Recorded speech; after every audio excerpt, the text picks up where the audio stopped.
বিরোধিতায় পথে নামছে বাংলার শাসক দল।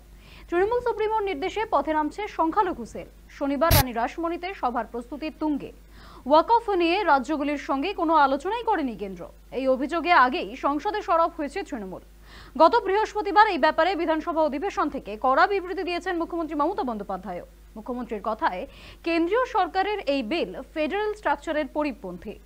ওয়াকফ প্রপার্টিতে শুধু মুসলিম সম্প্রদায় দান করে না, অন্যান্য সম্প্রদায়ের মানুষও দান করেন, যাতে সেই সম্পত্তি সাধারণ মানুষের কাজে লাগে।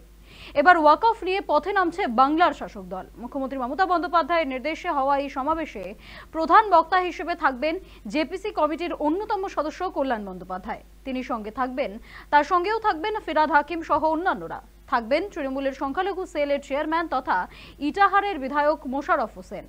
তৃণমূলের অভিযোগ, বিজেপি সরকার আদতে এই বিল এনে সংখ্যালঘুদের বিরুদ্ধে ষড়যন্ত্র করার চেষ্টা করছে। বিল লাগু করে তারা ধর্মীয় মেরুকরণ করতে চাইছে।